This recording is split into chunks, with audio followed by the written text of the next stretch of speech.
back to another episode of the Blindfold Off podcast, where we take off our blindfolds and open our eyes to new views, topics, and discussions. My name is Emmanuel, and today, unfortunately, for the rest of the series, for how we're going to do this new style, we will not be joined by Ernie Armenta. He has a pretty busy summer, and we hope to reconnect again by the time school starts up again. So, shout out to Ernie. Love you, bro. Miss you, my best friendo. I miss having you on this podcast. It's going to be weird, but, you know, I'm going to have a lot of guests on, and we'll see where we go from here. So today, I want to sit down with my other best friend, Kory Kochevar. Please introduce yourself to the world, Kory. What's up, buddy? How you? Hey, guys. Kory Kochevar here. Former graduate of Bethany Luther College, class of 2020. Excited to be on the podcast. So thanks, Emmanuel, for having me. Should be a good. Yes, sir. So basically,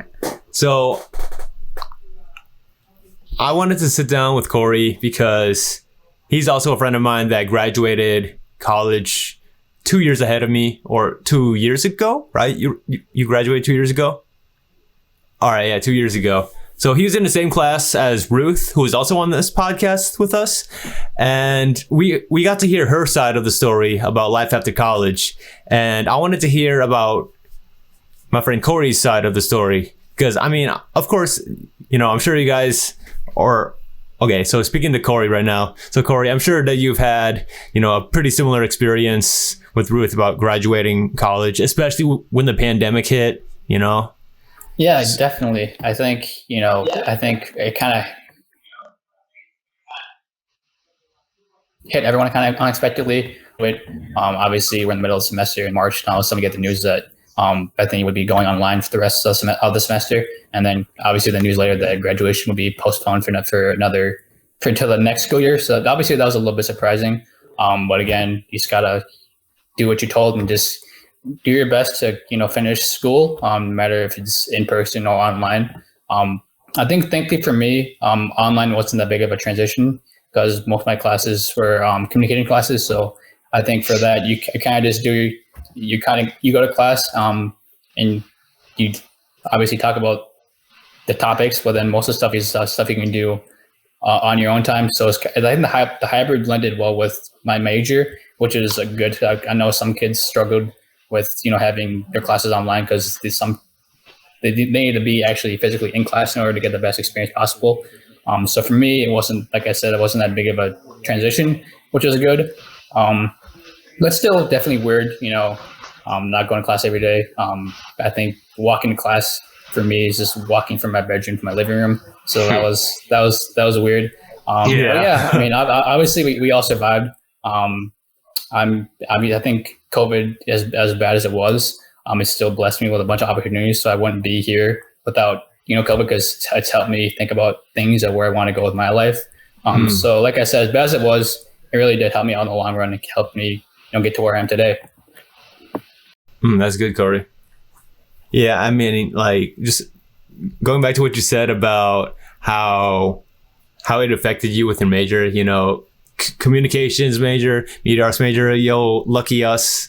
I mean, more lucky you in a way, because you didn't have you didn't have to use a studio, but media arts people like me, we didn't have the studio. We had to just improvise with whatever, our phones. I mean, I'm lucky enough that I record music and stuff, so I have like a microphone and stuff. Other people weren't so lucky to have that, but nonetheless, it's pretty good though. And like, okay, so I bet it was super awkward, graduating. What was it, your face on a TV screen or computer screen that they handed your diploma on? How did graduation work again? I don't remember. See, what basically happened is that a couple of weeks after I graduated, they kind of sent us a video of where like they read off your name on a screen. It's like it looked kind of very professional looking, and then they kind of called your name and handed you like a diploma that I got in the mail a couple of weeks later. So I was still honored to kind of be recognized for my efforts, and that they sent out that video for the whole school to see, just to recognize our efforts, even though we couldn't be there in person. So we kind of felt like we accomplished something. even though we couldn't be there in person, as I said. That was still nice. I still kind of felt like I still got the best experience for my graduation. Obviously, they kind of gave me the option if I want to come back for graduation with the May graduates. With my work schedule, that didn't really work out, so I couldn't make it. And for that, I was fine with, because I think, at that time I was kind of settled with my job and everything. So, and I felt like I with graduation, obviously I didn't get to say goodbye to everyone, but I feel like one of my favorite sayings is from Fast and Furious, where it's never goodbye, and that's kind of how I felt. Like, I'm not gonna. Some of these people I'm gonna see later on in life. We'll cross paths again, so I kind of saw it as like, it's not goodbye. I'll find somewhere to, see my friends again. So it didn't affect me too much, but I'm happy that I made it through, and I was able to get a diploma, and that's what matters to me most. And that led to me getting a stable job. So couldn't really ask for anything better than that. Just coming out of college and finally starting your way in the world. Yeah, that's dope to hear, man. See, and what you said about finding a stable job, you and I, we've had a conversation, you, me, and a bunch of our friends, about a conversation about work after college. So so since I'm going to graduate in December, and I might have to, scout, looking at some jobs, even some jobs that seem like dead end jobs, like I might have to work at those for a little bit, just a little bit, just to get my money up and to get my portfolio up, and just to eventually, land a spots that I'm happy with. And I'm sure you've landed a spot where you're happy at right now, because so talk about that process about, graduating, finding work, and not liking work at first, but then just eventually going just trusting the process until you found a stable job that you liked. Yeah, the one thing I would say coming out of college is that when I was job hunting after college, I think I was really, really picky in what I wanted to do. And I think at that time, when you graduate from college, you can't really be picky for what kind of job you do. I had this mindset mentality that like, I had to find my dream job right after coming out of college. So I was super picky in what I was applying for, because when I was going through jobs, I was like, okay, I don't see myself doing that for the rest of my life. I'll skip that one. Okay, this one, you need a certain set of skills, I'm gonna skip that one. So I think that was my biggest take, was that like I was being super picky on what jobs I was applying for. And like I mentioned, after college, you can't really be picky because you gotta start somewhere. Everyone would tell you that they had to start working their start. I think both my parents started at McDonald's for their first jobs or something like that, just to get their start. And that's something I probably should have learned, was that not to be picky. But I think eventually I did find a job. Actually, my mom told me about this, where the city of Red Wing was having this thing that kind of like a job fair kind of thing, where I had a bunch of companies posting on a website with a bunch of positions they're hiring. I applied for a couple of them, and I actually got 3 interviews with the companies that were told in the job fair. So that was pretty cool. Not to get 1, not 2, but 3 job interviews with those companies. So it was kind of weird coming down to kind of picking which best fit my skill set. I think the 2 I remember off the top of my head was one for like a tooling company in Burnsville. Basically it'd be like working customer service, like taking orders, answering phone calls, stuff like that. Then obviously for Sleep Number, customer service, which like same thing, answering phone calls, answering questions, stuff like that. So I felt like moving forward, I didn't really know anything about tooling or anything like that. So I figured Sleep Number, anyone can buy beds aren't that hard to figure out. So I figured that would best fit my skill set. So I accepted that job. I think the first date I started was October 9th. Everyone was required to go up to the Twin Cities, which is where Sleep Number is headquartered in Minneapolis. We had to go there for the first day because we're being trained in remotely. So we had to go up and pick our computers, and then just make sure we can get logged into the Sleep Number server all right, so we can log in and make sure everything works. So that was interesting. Seeing our headquarters are very cool, very big. So that was cool, but I don't know how much time we'll be spending there, because obviously, as for the time being, we're all still remote. Right. So yeah, I think, and then for once I got hired, we had like a week or so of training, just to go over the company itself, the products, what our job will be, and then I think the last couple of days of training, we actually took like some actual calls just to make sure we're comfortable, and kind of got a feel for what we'll be doing for the next couple of months of our job. I think, and then for my job, actor job, it started out okay. I figured, okay, yeah, this is pretty good. I mean, I like it so far. It's, I think my parents commented on how professional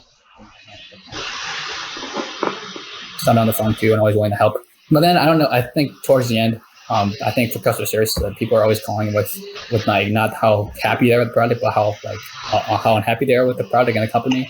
So you got a lot of like irate customers, a lot of upset customers, and I think for me, I took it personally, and that was really tough for me. Is like, because obviously, I mean, looking back at it, they're not mad at you, they're mad at the company. You're just kind of the person that has to, you're quote unquote the messenger. So, yeah, just gotta have to take it to the face.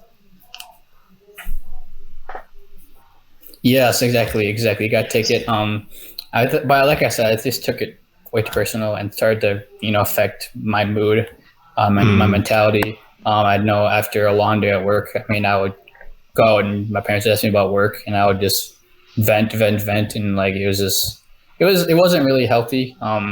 Looking back on it, I kind of regret how I went about things. I probably could have handled things better, but again, it's part of learning. Right. Yeah. I think eventually it just got to the point where I didn't position anymore.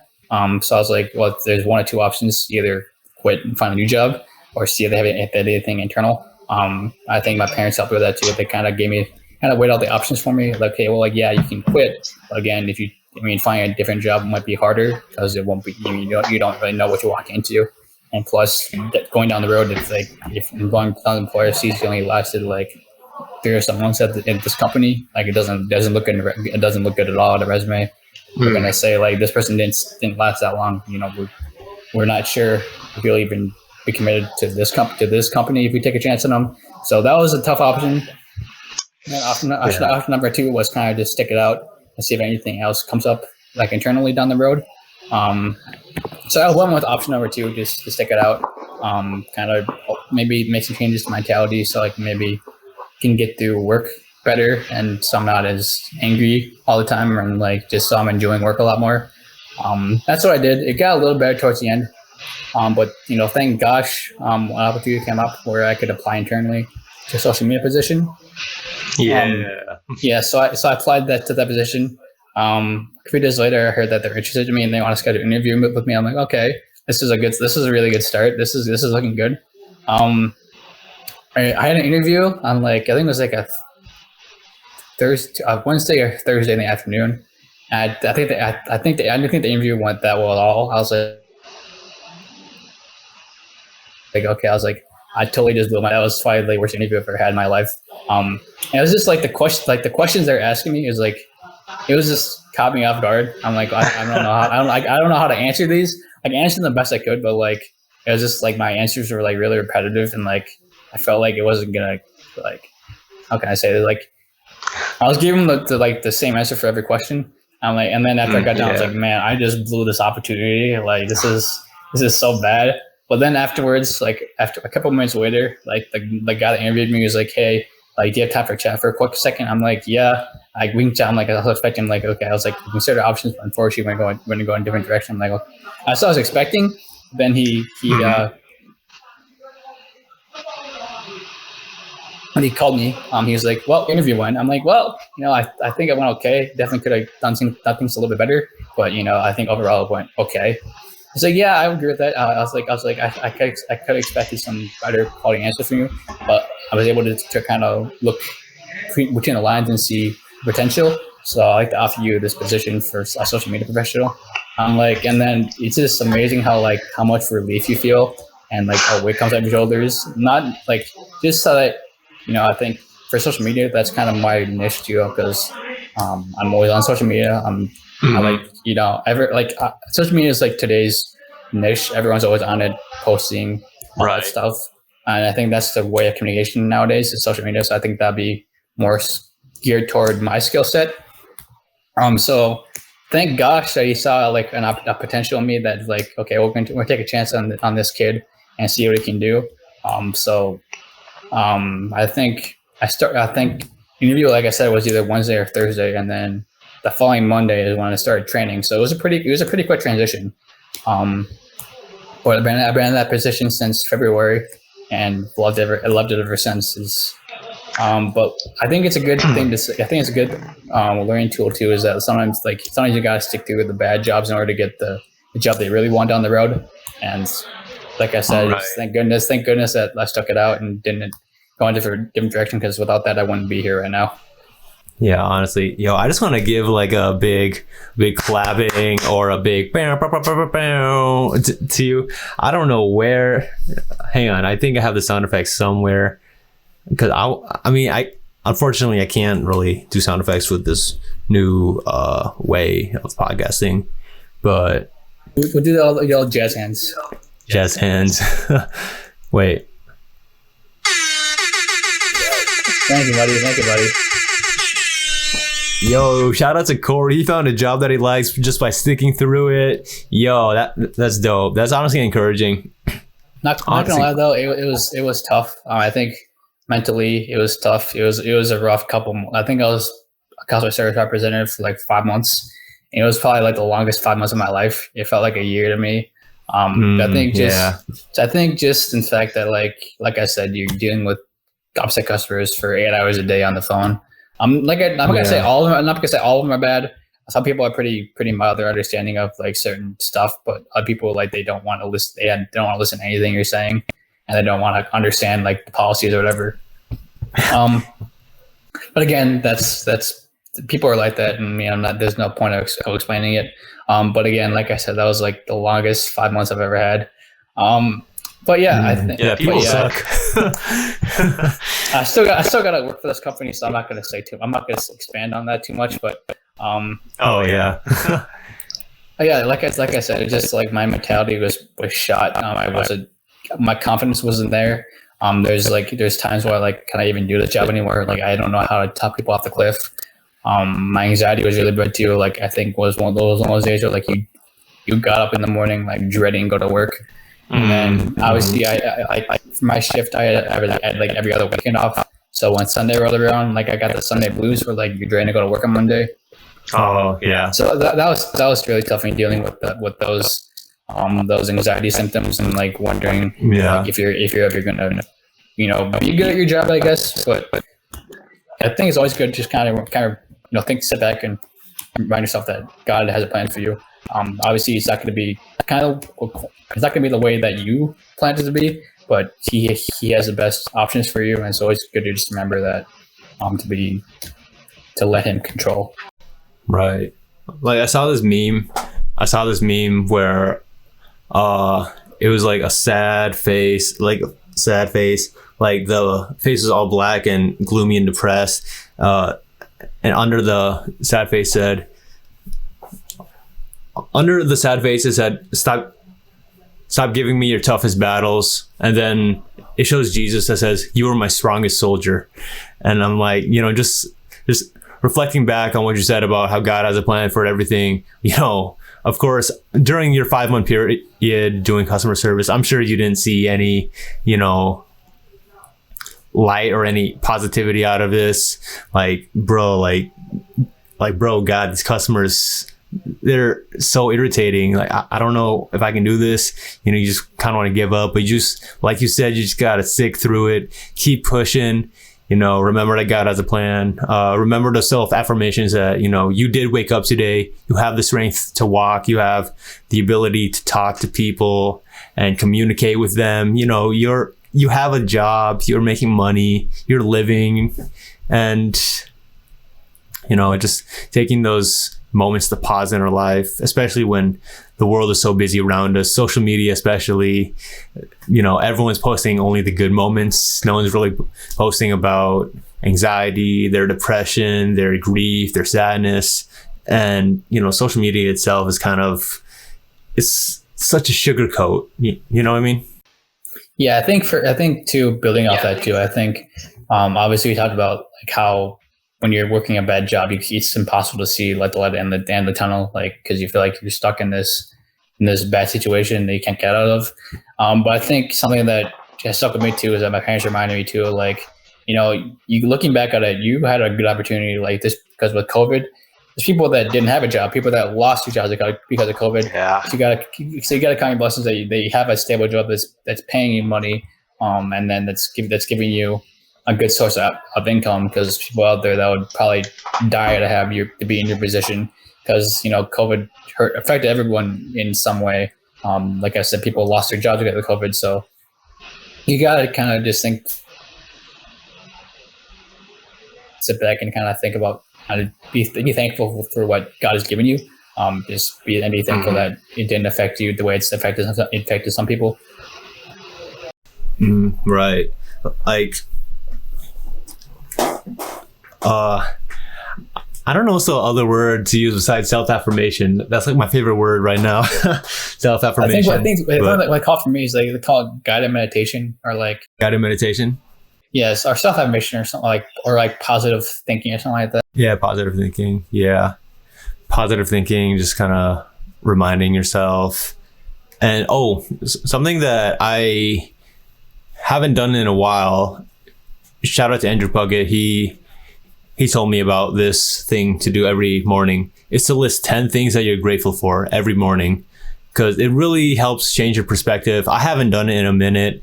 It's been a while. I definitely want to get back to it again, because the past few weeks I have been a little anxious about the tiniest things.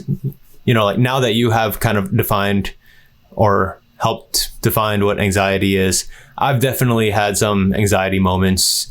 And I've noticed that if I haven't done those meditations or self-affirmations or the reminding myself of 10 things I'm grateful for, I have noticed that, my heart's felt heavy. You know how your heart feels when you're super anxious? It just feels super heavy, and you just like don't want to do anything, but just kind of, it's just so heavy and you can't move. Like, it really, anxiety sucks. It does. But again, I think, like I said, anxiety has helped shape me into I am today. Like we talked about earlier, like it was really bad when I was younger. Obviously, I've overcome that and I'm a lot better than I was before. And I think part of it too is when you get that heavy chest, or that tight chest feeling, you got to have the strength in order to overcome the anxiety, and like tell yourself like I can do this. Or like if something you're nervous about what's happened before, you just gotta remind yourself, okay, I've gone through this before and it was a good outcome, or like nothing happened. So you just gotta believe in yourself and believe that you can do it. Because if you always live in that state that like of negativity, that this is gonna go wrong, or like always living in fear, that's gonna control your life for the long run, and that's not gonna be healthy for you, because that means you're not gonna want to go out and experiment new things. You're gonna be stuck in the same routine over and over again.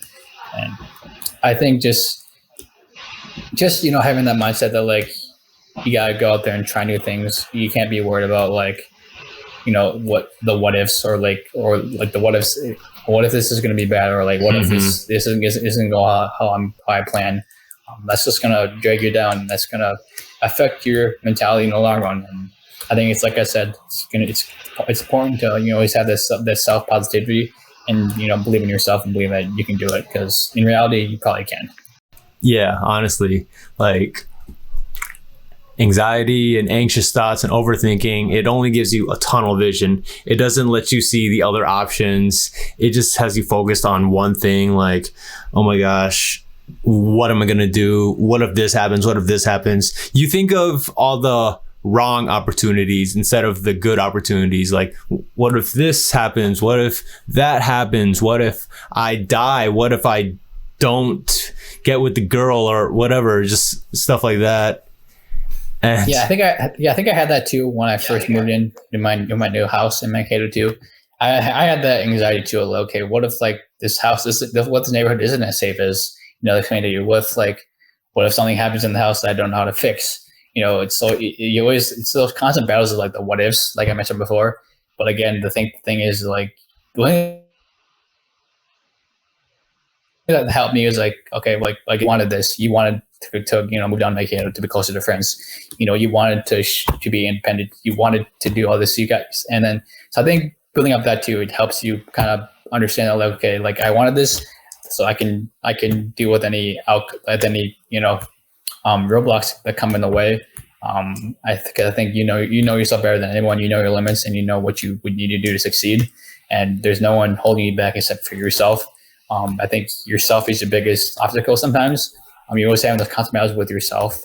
So I think it's always, like I mentioned before, it's always good having that positivity and that self motivation to make sure that you're always in a good mindset. Make sure you have the energy and strength to do what you can with your God-given abilities. So like I mentioned, moving to a new place is definitely different. It's definitely scary. It's definitely kind of scary at times because for me, I was living with my parents for my whole life. Obviously, minus the 2 years of college I had at Bethany. But again, you're nervous because like you're kind of, the reality hits you like, okay, wow, I'm like everything is my responsibility now. I don't have my parents holding my hand through everything. Yeah, you're an adult now. You're an adult.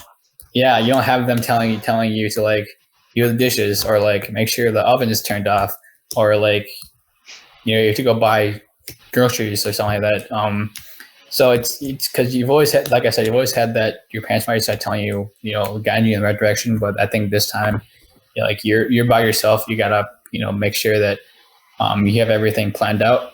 I think for me that I think with Kory too that helped me too, because being home helped me prepare for like being on my own too. When I was home, my parents helped me learn how to cook, so I cooked meals by myself. That's good. I think the big thing for me too was money too. Being home, working from home too, it helped me save a lot of money so I could afford to live on my own. Right. Which is good because obviously, if I had would say I had quit my job, my sleep number, and then I got somewhere else. Who knows whether that pay would have been better or worse? Who knows where that job would have been? Who knows, like, if I could have been living in like Eden Prairie or somewhere else that's where the rent is much higher. So yeah, I think our doing parents something you don't want. Yeah, I think my family has really helped me, get me ready for adulting. Obviously there's a lot of learning curves that you're going to learn the hard way. But again, that's all part of growing up and the stuff you're going to learn to be better at down the road. So as bad as COVID was, I think it really has helped me become a better person and be prepared for adulting, which is all you can ask for, is just to have the best foot forward.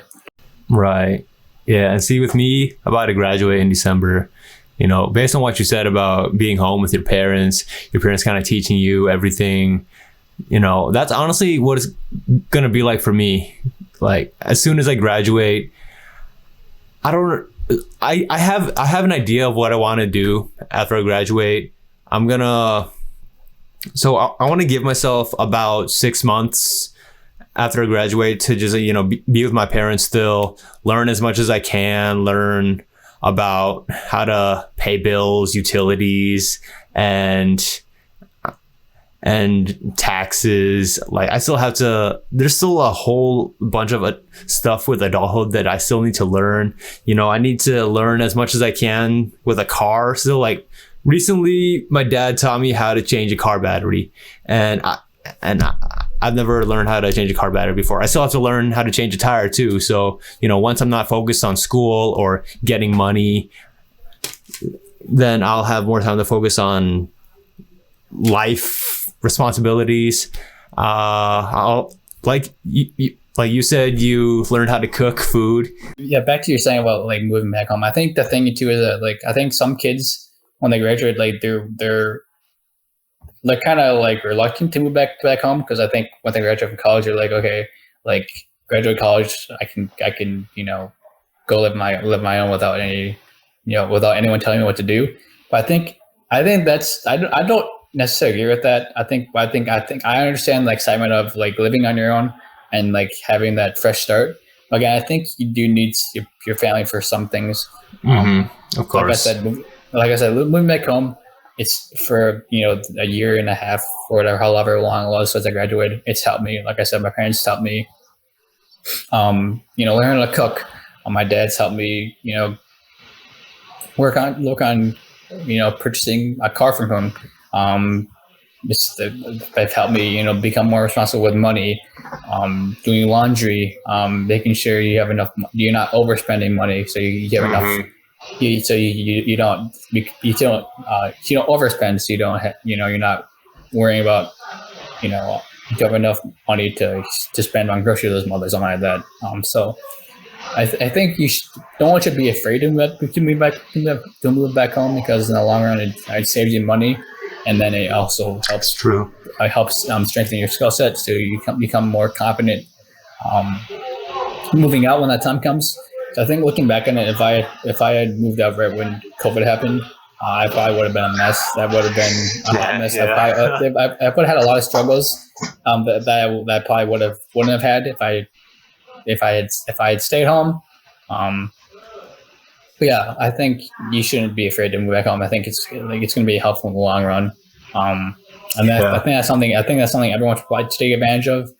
Like I said, obviously I understand the excitement of, living on your own. Like, yeah, I'm finally an adult. I can finally fend for myself.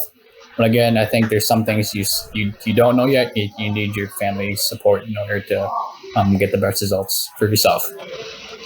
Right. I definitely agree with that. Like, I can see both sides of, moving out on your own, because I know for some people, like when they graduate and then come back home, they feel kind of depressed because they're like, wow, I'm a full grown adult. I'm still living with my parents. Like, what am I doing? I need to be out on my own. But I can also understand the sentiment of just going back home after college. What you said, to build up your skill set. And like you said, it saves you money. You don't have to spend money on apartments or leasing or anything else like that. Exactly. You don't have to spend more time trying to figure out how to do something when you have your parents there. Like your parents are literally there. They birthed you. They paid the bills for you. They change your diapers, all that stuff. Change diapers, all this stuff. And shout out to parents, first of all. Shout out to my mom and dad. Mine too. Like, they had to figure out stuff on their own. Everything was their first time. It was their first time knowing how to own a house, how to pay the car bills, just utilities, rent, shopping, I guess, even. Yeah. Yeah, exactly. I think it's good too. I think obviously me and you both think it's cool that I think your parents are really caring too, and mine are too. I think my parents are super caring. They care about us. They want me, my brother, my sister to all succeed in life, and they want us to. They give us all the tools in order to be successful. Make sure we have a good understanding of how to do things. I've always said that, like, it's always good to have parents that overcare instead of undercare, because if you have parents that don't give a rip about what you do, and like, okay, like you're graduating college now, you can go live on your own. You can figure out for yourself. We're not going to help you. But I think it's good that my parents were like, they're more than happy to have us all back in the house for a year and a half and help me, broaden my skills to become a better person. So like you said, shout out to my mom and dad. I wouldn't be here without them. And I think in their minds too, I think they should be proud of like how they raised me. I think that's a parent's number one goal in life, is to make sure that all their kids are successful, are on a good standing. They don't have to worry about them. So I think my parents should be proud of, how I've turned into, person wise. I think I get that a lot from them. So they did a great job with me and my brother and my sister. So shout out to my parents. I wouldn't be here without you guys. So love you guys both, and thank you for turning me into the person I am today. Because I wouldn't be here without them. I wouldn't have anything I have today without them. Because they really helped me become they shaped me into the person I am and helped me be prepared for adulting and living on my own. So just truly blessed. Yeah. I'm not crying. I'm just scratching my eyes. But I mean, you know, it's still so touching that parents, Kory, if it wasn't for your parents, I wouldn't have been friends with such an amazing man, someone who knows how to push through it, stick through it. I'm not trying to be a kiss butt. I'm just being your friend. You know, I'm just super thankful. I appreciate that, brother. I think it was my mom too that actually set the tour to Bethany. So shout out mom for showing me Bethany. I wouldn't be here without her finding out about the college. I didn't apply to anywhere else besides Bethany. So, thankfully it all worked out in the end. So, appreciate you too, buddy. It's been a great time at Bethany. Definitely missed school there. But again, I mean, happy I'm back in Mankato that we can hang out again once school starts again. Get some more shenanigans, but like I said, it's been as bad as COVID was. It's really helped me with a lot of things. Got me ready for adulthood. I think it's amazing when you live on your own. Like when you start living on your own, you kind of like, okay, can I do this well? Can I manage, buying groceries by myself? Can I manage paying rent by myself? Can I manage, making sure I'm on a good schedule for working on that stuff? But I think once you get into a good routine, you're not gonna have any problems. Just making sure you're on top of things and making sure that you're keeping track of when you're low on something, so you don't get groceries, or making sure you're paying your rent on time so you don't get charged with a late fee. I mean, obviously that stuff sounds intimidating, but like once you get the hang of it, it's not a big deal. Yeah. I mean, honestly, I feel like that's just what a lot of things in life, school especially, has kind of taught us that, honestly, okay, kind of thinking about it now, school has, indirectly or not indirectly, it has taught us some life skills. Of course, there's still some flaws with the education system. Like, it hasn't taught us about taxes or rent or all this stuff, but it's taught us about homework and, paying stuff on time. So, I mean, I guess that kind of, shout out to school for I think school doing too that. School too will help with me and you. I think me and you both worked jobs or in college too. So it helps you kind of find that work school balance, but in this case, a work life balance. So you can focus on. I mean, obviously, work is a big part of it, but also you can get out of work and enjoy your day with family or whatever. So you're not thinking about work all the time. Because I think for my job, they really put a big emphasis on work-life balance. They want you to enjoy your time away from work and not having to worry about work as much, which is really good, because I know some people, when they work, they take work with them when they come home. And I think that's. I mean, I think you should always be thinking about work, but not letting it affect your personal life as well. I think I've seen number they don't want you logging in when you're at home or anything like that, which is good because they want you focusing on your personal life as well. It's really good making sure you're keeping time with things, making sure you're not anxious about work or anything like that, which is good. But going back to that, good. I think Bethany has helped us maintain that work life balance that's going to translate into a work life balance. What I say, Bethany turns. So is a work and school balance that's going to help us translate into a work and life balance. That's what I meant to say. Yeah, I totally get you. Yeah. And what I said about like the taxes thing, I just want to clarify what I was talking about. The taxes thing is with more like elementary school and high school. I'm sure in college, they have courses about taxes and stuff. I'm sure. I mean, I'm not a business major, so I don't know. Ask Johnny that. I'll ask Johnny, ask Ernie, shout out Ernie. But yeah, it's, now that we're older, we gotta know how to have these responsibilities. Excuse me. These responsibilities of work, life balance. Life is can be a blessing and a curse. Yeah. I don't know where I was trying to go with that, but we'll just we'll just leave that topic out there. Yeah. Wait, I think I know. I think he's trying to say that like life is a gift also, but again, life also brings its struggles, and I think it's up to you to find out like how you can what was I gonna say? We're both losing our thoughts. Yeah, like I think life helps you like kind of find out like those balances of how you can combat those struggles. Combat the struggles in order to make sure that you're gonna be okay. I think life is a precious thing too, so you want to make sure you're getting the best value out of it every day. Making sure you're positive every day, not worrying about the littlest things. Going back to anxiety. I guess it's always going to be there. Again, it's always up to you to figure out like how you can combat that, how you can make sure you're staying positive, having a strong mentality, having a good mindset, making sure your mind's in the right place. And I think a lot of people too are kind of worried talk about it too. I think anxiety is a broad thing. It can affect the people in a variety of ways, but I don't think people should be afraid to talk about it. Because I don't think anxiety makes you weak. I think it makes you human, because everyone deals with it. It's not something you should be embarrassed of either. I know, growing up, like I was embarrassed of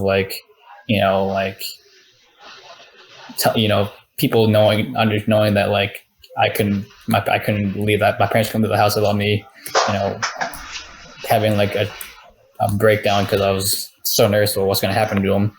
But without talking about it, I think if people know about your experience, like they can know how to find those coping mechanisms, so it helps them.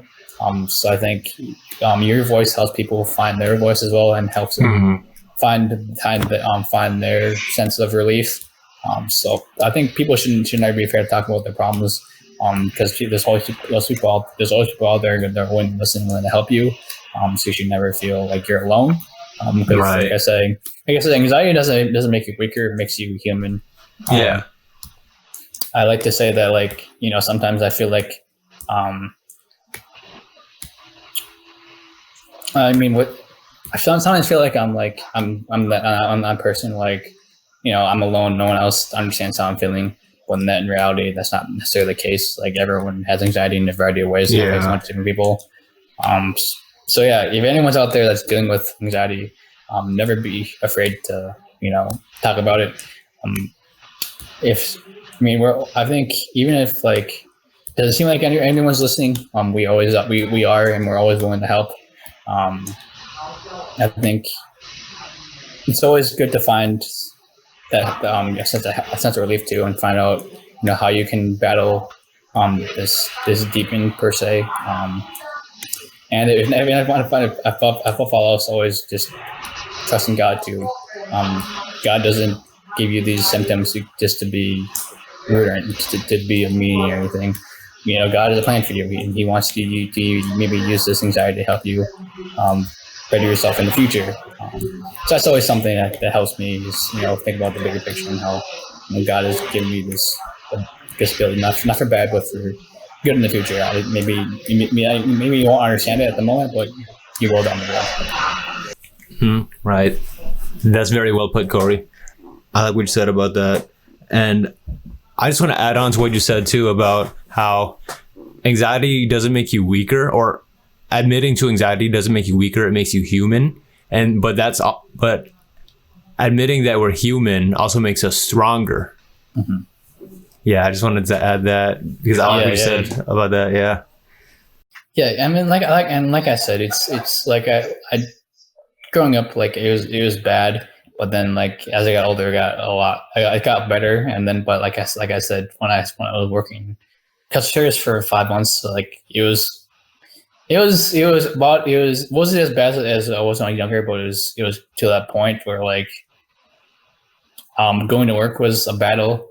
Just being like emotionally like unstable, like being, like I said, angry all the time, or like depressed when you get out of work.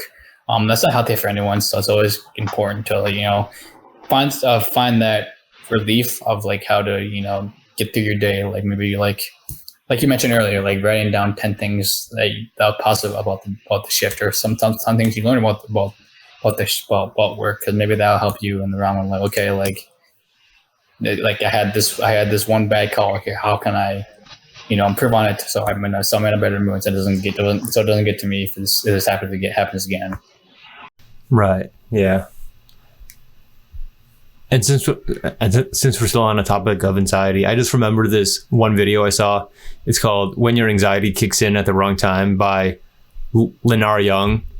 I don't know if you've seen it, but to anyone out there listening, okay, pause this video, search up "When Your Anxiety Kicks In at the Wrong Time" by Lenar Young, and then come back, and then you'll see what we think. So Kory, I want you to search this up too. So search it up, watch it. It's like 5 minutes. I'll keep this playing, and then when you're done watching, Kory, I want to hear your thoughts about it. Yeah, let me pull it up real quick. Okay. When anxiety comes at the wrong time. Yeah. All right, now we're back.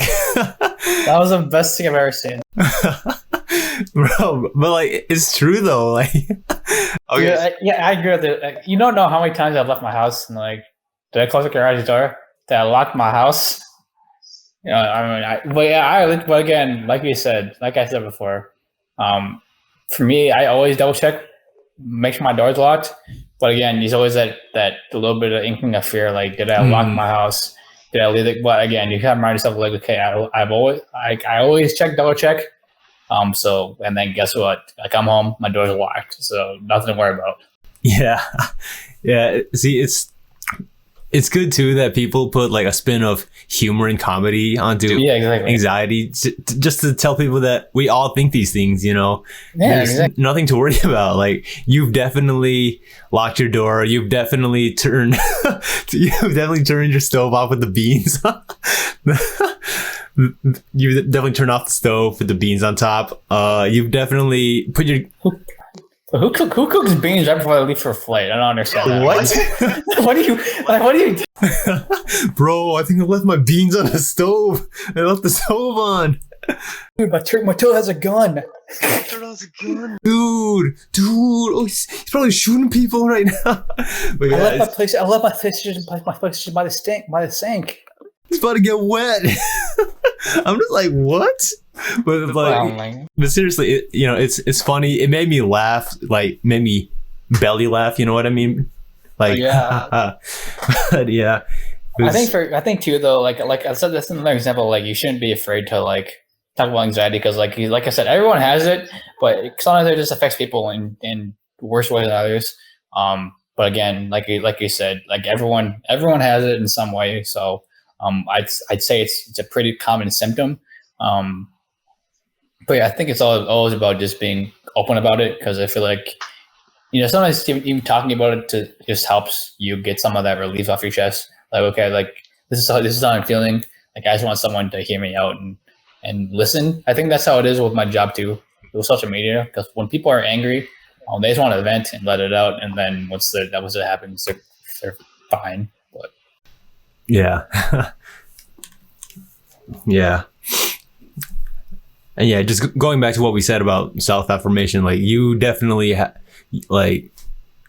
or going back to what you said about how you always double check that you've locked your door.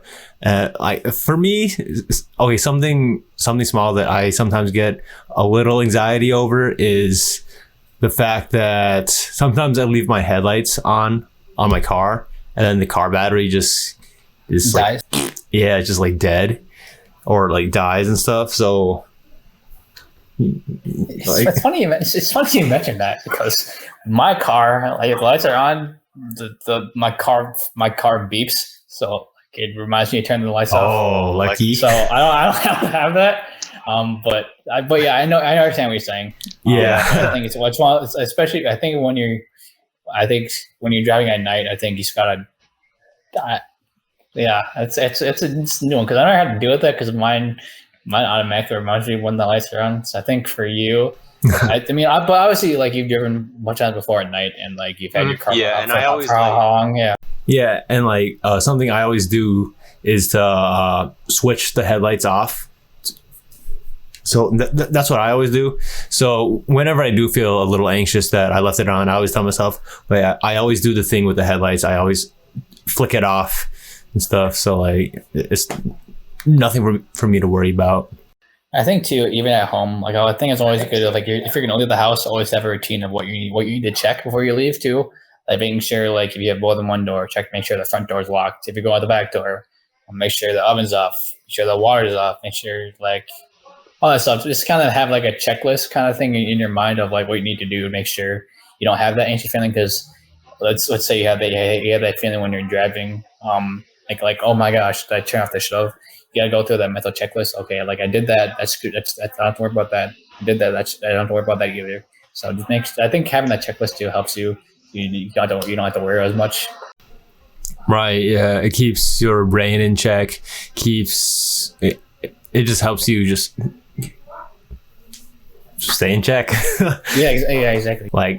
Like check literally and check in mentally. Yeah, exactly. But yeah. I mean, yeah, anxiety is a tough thing. Sometimes you hate it. You wish it wasn't part of you. But again, nothing really you can do about it. It's always going to be part of you. I think the big thing is just finding ways to cope with it, so it doesn't affect you in as big of a way.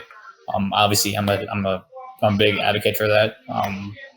I found ways to help me cope with my anxiety too, and it's helped me have a more positive outlook on life, so I'm not as worried about everything. I can leave my house without having to worry about like turn off the stove, or like when I'm walking, when my heart rate gets up pretty up, I'm like okay, like my heart rate gets up all the time, like it's happened to me before, so it's fine. So it's just it's all about finding that positive self thought. Find those mechanisms like meditating, self affirmations, all that stuff. Yeah, it's helped me. So hopefully it can help someone that's listening if they want to do this kind of thing. Mm-hmm. Yeah, and I think just what you said about self affirmation, remembering to have positive thoughts and keeping a checklist. I think that's a good way to kind of end this episode. And I just want to thank you again, Kory, for hopping on this podcast, for talking about life after college, anxiety, expanding on parents and the love and the skill sets that they've given us. I just want to thank you for coming on this podcast. Do you have any last words? Yeah, I just want to thank you again, Emmanuel, for having me on the podcast. It's definitely an honor to be here. Big fan of the podcast. Just thank you for the listeners for tuning in and letting me share my story of my life out of college, my struggles. I know people that know me outside of that know me from Bethany, or any of my friends that are listening. Obviously they see me as like this bubbly personality, full energy, always talkative, always happy. But I think for me, like people that may not know that I've been dealing with this kind of thing for a while. So like I said, hopefully by me sharing my story, it helps people, if they're dealing with this, find their idea of coping. Making sure that it's okay to talk about the stuff that it's not embarrassing or anything. It makes you human. Nothing wrong with it. But yeah, and also just thank you to my parents too for helping me get to where I am today. Taking me in for the last year and a half, making sure that I had the best skill set and tools to make sure I'm ready for adulting and moving on in my path, and figuring out what I want in my life. So again, shout out to my parents for always being so caring, so supportive of whatever whatever life throws at me. But yeah, once again, thanks Emmanuel for having me on the podcast. It was a fun chat, and I can't wait to see you in a few months, bro, when you come back. Man, I'm going to be excited to see you again, Kory. We're going to have so many adventures. I just want to thank you again for hopping on this podcast. And is there anywhere that they can follow you on social media if they just want to hit you up, Yeah, absolutely. Let me just make sure I have. I'm double checking my Instagram here. Yeah, they can follow me on Instagram. It's Kory Kochevar, just my first and last name. No special characters or anything. Just Kory Kochevar. For those of you who don't know how to spell my last name, it's Kochevar, and then first name is Kory. So you can follow me on Instagram. Yeah, if anyone's listening out there is dealing with anxiety and needs some advice on how to cope with stuff, feel free to hit me up. Ask for advice. I'm always willing to give it.